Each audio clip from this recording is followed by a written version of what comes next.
Bangkitnya Kuntilanak Chapter 4 ditulis oleh Deva Sastravan dan dibacakan oleh Deva Sastravan.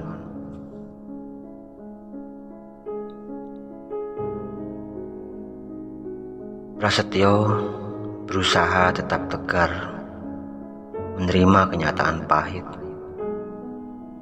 bahwa impian indahnya menikahi Dewi harus musnah tak bersisa hanya dalam hitungan hari.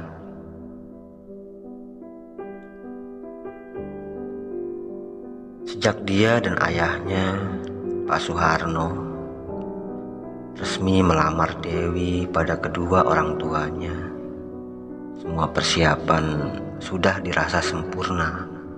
Hanya tinggal lagi menunggu kembalinya Dewi dari Jakarta. Namun untung tak dapat diraih, malang pun tak dapat ditolak. Peristiwa keji pemerkosaan dan pembunuhan pada calon istrinya itu benar-benar menorehkan luka yang sangat dalam. Begitu perih selama berada di rumah Dewi. Prasetyo masih cukup kuat untuk tidak meneteskan air mata. Namun kini di kamarnya sendiri, manakala ia menatap foto kekasihnya yang tergantung di dinding kamarnya, ia tak sanggup lagi membendung air matanya yang sejak tadi ia tahan. Lamunannya buyar saat ada telepon via WhatsApp berdering di smartphone-nya. Diliriknya, siapa yang menelponnya malam-malam begini? Bagus Wicaksana. Assalamualaikum. Terdengar ucapan salam dari seberang sana. Waalaikumsalam, Gus. Lah pokon bengi-bengi nelpon. Karai kaget ae. Halah, koyo karo sepo ae kon. Tapi ya kabare awakmu? Si Dota, kon nikah karo sapa kuwi tunanganmu? Dewi kan? Si Do, Cak. Lah ngopo, Cuk? Kon jare wis tunangan. Kon selingkuh ta? Asu. Dudu selingkuh. Tunanganku meninggal. Jancuk, aja bercanda lah. Iki aku karo Rusdi wis siap-siap mabur mrono. Ya opo aku ngapusi kon? Gak ono untunge blas demit. Innalillahi wa inna ilaihi rajiun. Aku karo Rusdi melok berduka cita. Yen ora ono halangan, lusa aku lan Rusdi berangkat mrono. Kon aduh-aduh sangko Surabaya mrene arep opo, Gus? Aku toh wis batal nikah karo Dewi. Wis talah, ojo kakean ngomong cocotmu. Enteni ae. Aku pasti tekan mrono. Wis yo. Kotaku ente iki. Assalamualaikum, Su. Belum sempat Pras menjawab salam bagus, telepon sudah ditutup. Untuk sejenak Pras bisa mengalihkan rasa pedih di hatinya saat berbincang dengan sahabatnya Bagus. Bagus dan Rusdi ia kenal saat dulu mondok di salah satu pesantren di Jawa Timur. Walau mereka sudah lulusan, tetapi persahabatan mereka tetap akrab. Diliriknya jam di dinding kamarnya, pukul 3.30. Lamat-lamat ia mendengar suara tarhim di kejauhan. Bergegas, Pras menuju dapur untuk mengambil air wudhu. Sudah menjadi kebiasaannya. Setiap sepertiga malam yang akhir, ia akan terbangun untuk menunaikan ibadah sholat tahajud. Hal ini sudah dibiasakannya sejak ia pesantren dulu. Gemercik suara air wudhu dari gentong memecah kesunyian suasana. Sekilas, Pras merasa ada seseorang yang mengamatinya sejak tadi. Namun, ia tak menggubrisnya. Paling juga, itu adalah Rina Andini, adiknya, yang ikutan ngantri untuk mengambil air wudhu. Baru saja Pras selesai berwudhu dan hendak menengadahkan tangan untuk berdoa, lampu dapur tiba-tiba padam. "Rina, jangan bercanda dong. Mas tahu ini bukan pemadaman listrik. Tuh lampu ruang tengah masih nyala." Lampu kembali menyala. Pras lantas berdoa. Belum tuntas ia berdoa, kembali lampu padam. "Rina, jangan mainin lampu sih. Kayak anak kecil aja. Gak lucu tahu." Pras mulai kesal. Belum lagi Prasetyo melangkah keluar dapur. Tiba-tiba terdengar sebuah bisikan halus di telinganya. "Mas Pras."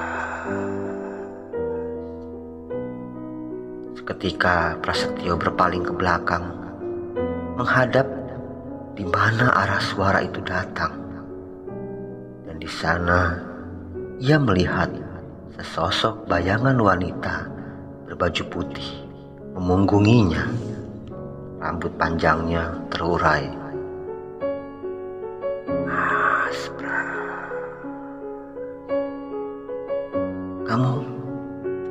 kamu siapa?" Prasetyo mencoba sekuat tenaga melawan rasa takut yang mulai merasuki dirinya. Bulu tangannya meremang. Ia bergidik ngeri karena baru pertama kali ini ia bertemu dengan sosok seperti yang dilihatnya kini. Pras menduga kalau yang kini berdiri membelakanginya adalah hantu. "Kamu lupa padaku, Mas. Aku sangat merindukanmu." Suaranya lirih. Kemudian sosok itu menangis terseduh-seduh. Kini sadarlah Prasetyo siapa sebenarnya wujud hantu yang ada di hadapannya. Tak lain dan tak bukan, dia adalah hantu Dewi. Astagfirullah. "Dewi." Sosok itu tak menjawab. Ia masih terus menangis.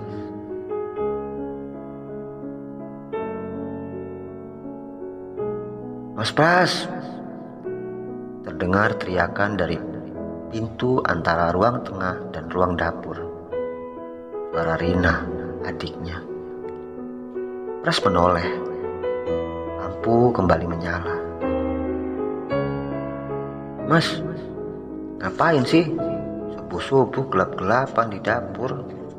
Bukannya lampunya dinyalain." Rin, Mas tadi habis ngambil wudhu. Ngambil wudhu kok gelap-gelapan sih? Mana Mas tahu, tadi nyala kok. Kamu sendiri ngapain jam segini udah bangun? Pipis ya? Enak aja. Wudhu juga lah. Sekarang pipis, hehe. Jawab Rina sambil cengengesan menuju kamar mandi. Prasetyo lalu menuju kamarnya, menunaikan sholat tahajudnya. Sambil menantikan azan subuh, ia buka Al-Quran dan mulai membacanya secara murotal. Suara azan sudah berkumandang dari musola Nurul Falah, musola yang ada di desa Medasari. Badri dan Barjo pun berpamitan pada Sadewo untuk pulang, sekalian sholat berjamaah di musola. Keduanya berjalan menuju musola. Berkali-kali mereka menguap karena menahan kantuk. Semalaman mereka tidak tidur karena begadang di teras rumah bersama Dewo dan beberapa teman Dewo lainnya. Jalan menuju musola melewati rumah Pak Suharno, ayahnya Prasetyo. Badri menatap wajah sahabatnya, Barjo, kemudian berkata, "Kasihan ya si Pras, padahal hanya tinggal menghitung hari dia akan menikah dengan Dewi.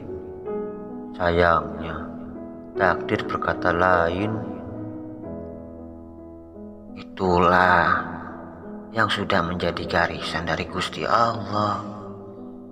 Yang namanya jodoh, maut, dan rezeki hanya Dia yang menentukan. Tugas kita hanya berusaha, berikhtiar. Selanjutnya yang terjadi ya terjadilah. Kita harus sabar dan ikhlas menerimanya." "Cocotmu itu lo cocok. Enak ngomongnya, wong yo angel dilakoni. Gayamu koyo Pak Ustadz ae." Barjo hanya tertawa kecil melihat kawannya bicara sambil bersungut-sungut. Mereka sudah akan melewati rumah Pak Suharno ketika tiba-tiba Badri menarik temannya Barjo dengan kuat, lantas bersembunyi di balik sebuah pohon besar yang ada di pinggiran jalan. Di situ juga tumbuh semak-semak liar sehingga mereka bisa bersembunyi. "Ada apa sih, Bat?" "Aku tadi melihat bayangan orang di belakang rumah Pak Harno. Jangan-jangan maling, Cuk." "Nane?" Badri mengangguk sebagai jawaban mengiyakan, karena pandangannya kini lurus ke arah samping rumah Pak Suharno. "Astagfirullahaladzim." Seketika Badri istighfar dan mencengkram pundak temannya dengan kuat.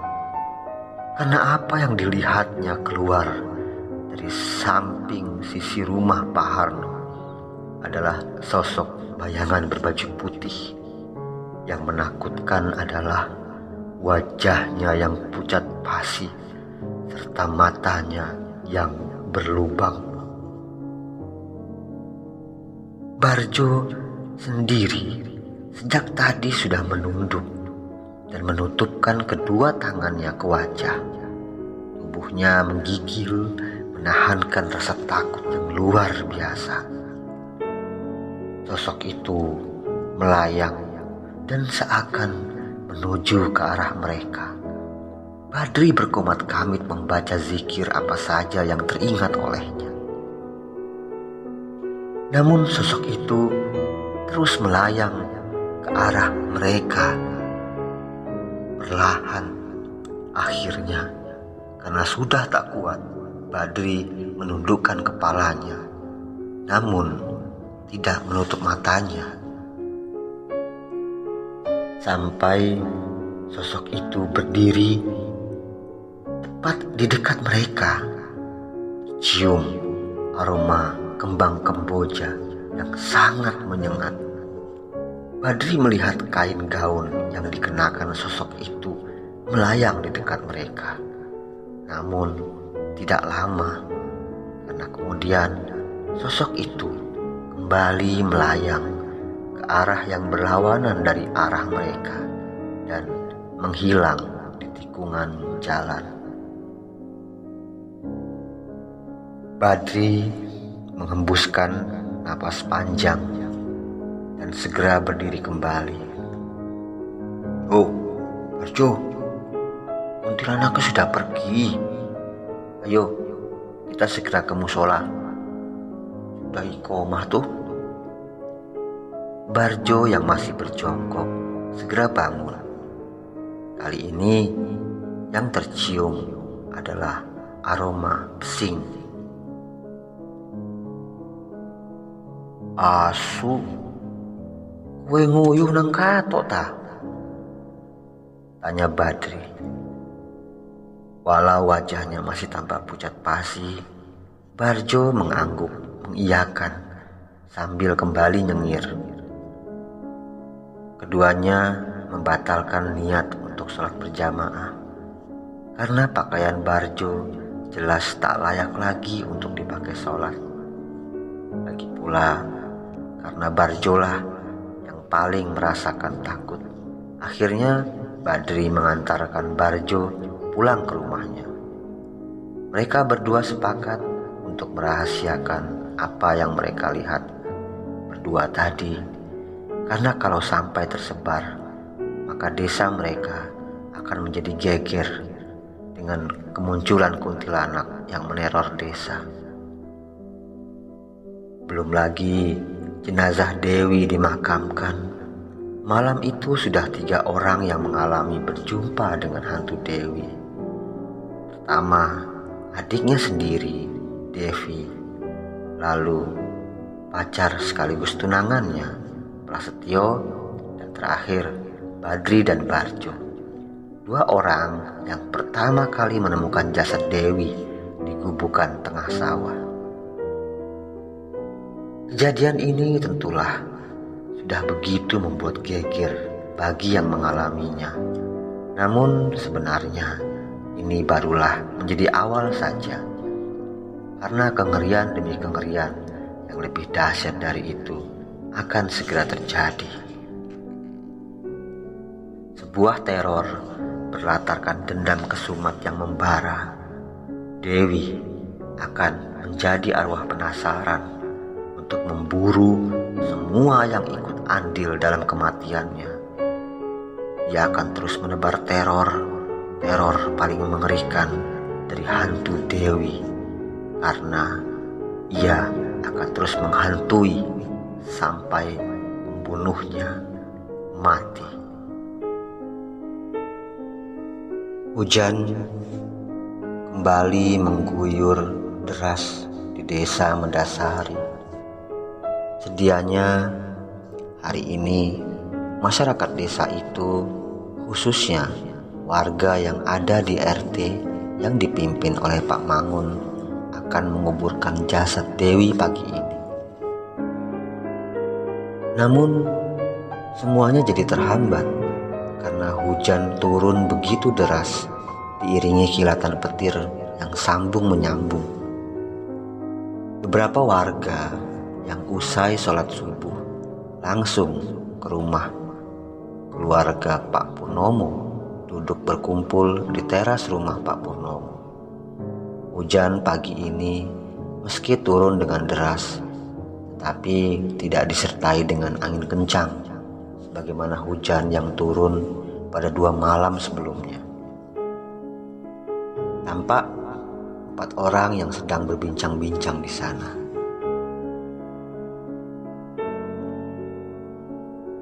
Kalau hujan terus begini, repot juga. Bisa-bisa penguburan jasad Dewi akan tertunda nih, berkata seorang lelaki yang kepalanya botak. Tangannya sibuk memijit-mijit rokok kretek di tangannya, lalu menyalakannya dan dihisapnya dalam-dalam. Wah, ya nggak bisa begitu toh. Kejadian seperti ini bukan baru terjadi untuk pertama kalinya. Kamu ingat waktu Mbah Saripah meninggal, suasananya ya sama seperti ini. Sejak pagi diguyur hujan, tapi aku, Sukirno dan Badri tetap menggali kuburan dan pemakamannya sendiri tidak ada masalah. semua berjalan lancar. Kali ini Prayit membalas ucapan Parto. Di sebelahnya Sukirno yang namanya ikutan disebut-sebut hanya mengangguk-anggukan kepalanya, seakan membenarkan ucapan kawannya itu.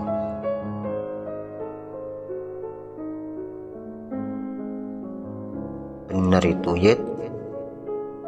Tapi kan walau hujan gak sederas seperti sekarang, hanya hujan rintik-rintik saja. Parto menghembuskan kepulan asap rokoknya ke udara. Ia kembali teringat saat-saat penguburan jenazah Mbah Saripah. Justru kalau hujan begini kan tanahnya jadi lebih mudah digali loh. Menurutku malah meringankan bagi yang menggali tanah kuburannya, karena tanahnya tidak keras. Seperti waktu kita menguburkan jenazah si Marni 2 minggu lalu. Hampir setengah harian loh tanahnya kita gali, baru bisa dipakai buat menguburkan, karena tanahnya kering. Dan 6 bulan ini kan tidak pernah turun hujan di desa kita. Hadi ikutan nimbrung. Kata-katanya seakan mendukung temannya Prayit. Itu juga benar. Mudah-mudahan saja hujan akan mereda.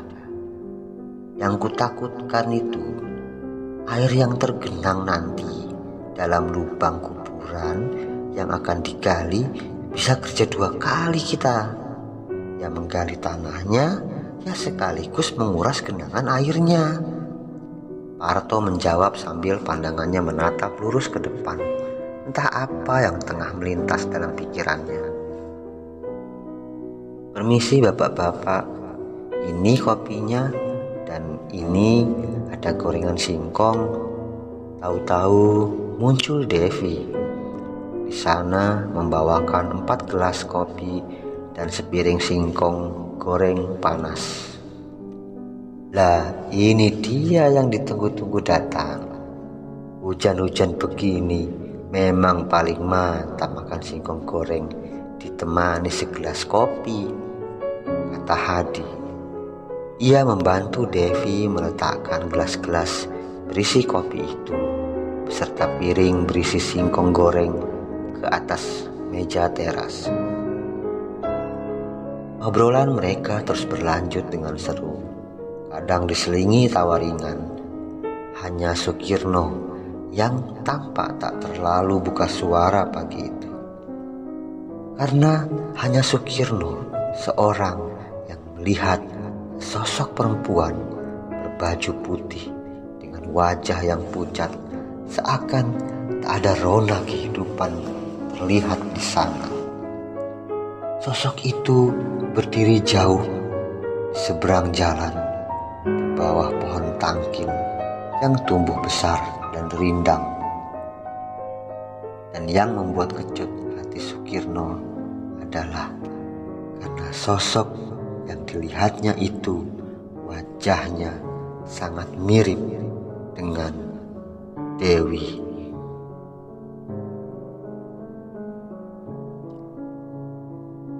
Hujan memang akhirnya berhenti sekitar pukul 8 pagi. Prayit, Parto, dan Sukirno yang bertugas menggali tanah makam.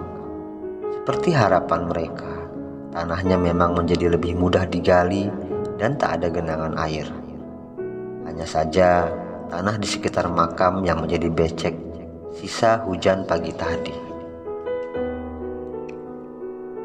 Penguburan jasad Dewi berjalan lancar, dan sebelum mereka pulang meninggalkan makam, Ustadz Muklis berkata, "Alhamdulillah, penguburan almarhumah Dewi Anggraini binti Purnomo berjalan lancar tanpa halangan.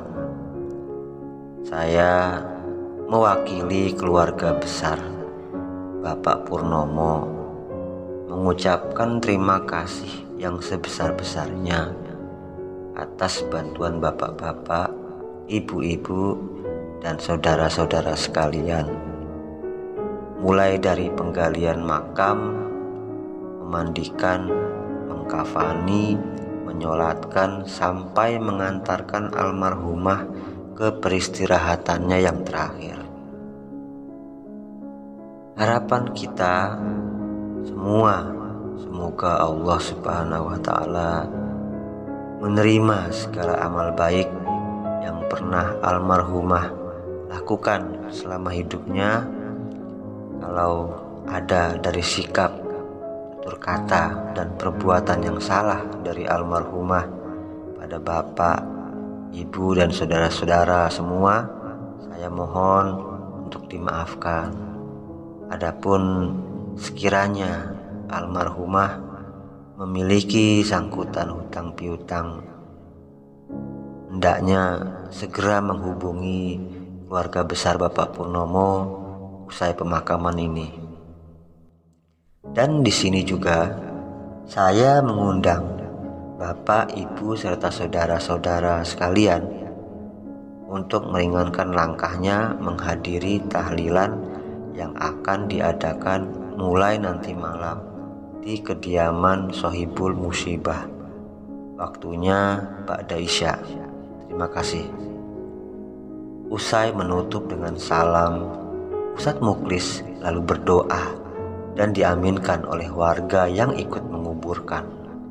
Selanjutnya mereka pun pulang ke rumahnya masing-masing. Dalam hati mereka semua hampir bisa dipastikan timbul sebuah tanda tanya besar. Ada ketakutan yang sengaja tidak mereka utarakan, karena semua tahu bagaimana akhir hidup yang dialami Dewi. Semua orang juga tahu bahwa dari cerita-cerita yang sudah lama tersebar di masyarakat pada umumnya, bahwa orang yang matinya tidak wajar, maka ruhnya akan bergentayangan menuntut penyempurnaan. Warga juga seakan sudah membayangkan bahwa tentulah ruh Dewi akan gentayangan mencari siapa yang membunuhnya, dan mereka semua pun berdoa penuh harap kalaupun ruh Dewi menjadi hantu penasaran, setidaknya jangan sampai menakuti dan mengganggu mereka. Nuansa keresahan itu begitu terpancar di desa Mendasari. Kematian Dewi yang tidak wajar itu membuat keadaan di desa Mendasari menjadi begitu mencekam, menebarkan aroma kecemasan di hati para warganya.